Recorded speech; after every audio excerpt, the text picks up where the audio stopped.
राजधानी दिल्ली के शास्त्री पार्क इलाके से एक दिल दहलाने वाली घटना सामने आई है। ये घटना किसी कानून व्यवस्था की चोट नहीं है, बल्कि एक घरेलू विवाद का भयावह नतीजा है, जिसमें एक पिता ने अपने ही 11 साल के बेटे की जान ले ली। मृतक बच्चे की पहचान अल्तमश के रूप में हुई है। उसकी मां का नाम मुमताज है, जबकि हत्या का आरोप उसके पिता वाजिद खान पर लगा है। पुलिस के मुताबिक पति पत्नी के बीच किसी बात को लेकर हाल ही में विवाद हुआ था। इसी झगड़े के बाद वाजिद खान ने गुस्से में अपने बेटे अल्तमश को निशाना बनाया है। शुरुआती जांच में ये सामने आया है कि बच्चे के साथ बड़ी बेरहमी की गई है और वारदात को अंजाम देने के बाद आरोपी पिता ने शव को शास्त्री पार्क इलाके की झाड़ियों में फेंक दिया। 30 जनवरी 2026 यानी कि आज सुबह करीब 9:50 पे थाना शास्त्री पार्क को सूचना मिली कि शास्त्री पार्क चौक लूप के पास एक बच्चा अचेत अवस्था में पड़ा है। मौके पर पुलिस टीम पहुंची। बच्चे को तुरंत जेपीसी अस्पताल पहुंचाया गया, जहां डॉक्टरों ने उसे मृत घोषित कर दिया। बच्चे के शरीर पर गंभीर चोटों के निशान पाए गए हैं और इतने गंभीर हैं कि हम आपको बता नहीं सकते। जांच में यह भी सामने आया है कि वारदात के बाद आरोपी पिता वाजिद खान ने बच्चे की मां मुमताज को बकायदा फोन करके इस बात की जानकारी दी। आरोप है कि उसने वीडियो बनाकर परिवार को भेजा और दावा किया कि उसने बच्चे को मार दिया है और शव को झाड़ियों में फेंक दिया है, वहां से आकर ले जाएं। ऑडियो कॉल और वीडियो पुलिस के पास अहम सबूत के रूप में मौजूद है। पुलिस अधिकारियों का कहना है कि यह मामला किसी बाहरी अपराध या सार्वजनिक सुरक्षा से जुड़ा मामला नहीं है।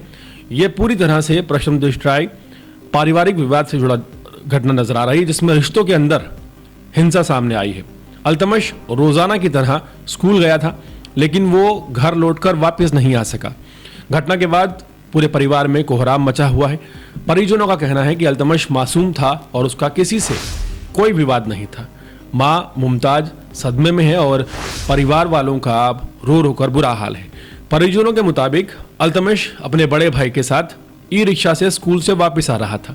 इसी दौरान रास्ते में बच्चे का पिता वाजिद खान वहां पहुंचा और उसने अल्तमश को अपनी बाइक पर बिठा लिया। बड़े भाई का कहना है कि वाजिद खान छोटे बेटे को अपने साथ ले गया, जबकि उस समय किसी को इस बात का अंदाजा तक नहीं था कि आगे क्या होने वाला है। परिजनों का यह आरोप है कि इसके बाद अल्तमश के साथ बेरहमी की सभी हदें पार कर दी गई। परिवार की ओर से दी गई जानकारी के मुताबिक बच्चे के शरीर पर कई गंभीर चोटों के निशान पाए गए हैं। एक हैवानियत सामने आई है जो कि हिंसा की ओर इशारा करती है। पुलिस सूत्रों का कहना है कि पोस्टमार्टम रिपोर्ट के बाद चोटों की प्रकृति को लेकर स्थिति और ज्यादा स्पष्ट होगी। इस मामले में सबसे ज्यादा चौंकाने वाली बात यह है कि वारदात किसी बाहरी व्यक्ति ने नहीं की, बल्कि बच्चे के सौतेले पिता ने ही इस सनसनीखेज वारदात को 11 साल के बच्चे के साथ अंजाम दिया है। परिजनों का कहना है कि पति पत्नी के बीच चल रहे आपसी विवाद को गुस्सा एक मासूम बच्चे पर शायद निकाला गया है, जिसका उस विवाद से दूर दूर तक कोई लेना देना नहीं था। फिलहाल पुलिस ने आरोपी वाजिद खान के खिलाफ एक हत्या का मामला दर्ज कर लिया है। फॉरेंसिक टीमों ने घटनास्थल का निरीक्षण कर साक्ष्य जुटाए हैं। आरोपी वारदात के बाद से ही लगातार फरार है और उसकी तलाश में पुलिस की टीमें लगातार जगह जगह दबिश दे रही हैं। पोस्टमार्टम रिपोर्ट का इंतजार किया जा रहा है, जिसके बाद जांच में और बड़े खुलासे होने की संभावना बताई जा रही है। राजधानी दिल्ली की यह दर्दनाक घटना है। शास्त्री पार्क की यह घटना किसी आपराधिक गिरोह या बाहरी हमले की कहानी नहीं है, बल्कि यह उस मानसिकता का भयावह चेहरा है जहां गुस्सा, अहंकार और आपसी विवाद इंसान को इस हद तक अंधा कर देता है कि वो अपने ही मासूम बच्चे का दुश्मन बन बैठता है। 11 साल के अल्तमश की हत्या ने यह बात साफ कर दी है कि खतरा हमेशा बाहर से नहीं आता, कई बार वो घर के अंदर ही पल रहा होता है। सबसे भरोसेमंद रिश्ते की आड़ में कई बार एक दुश्मन होता है।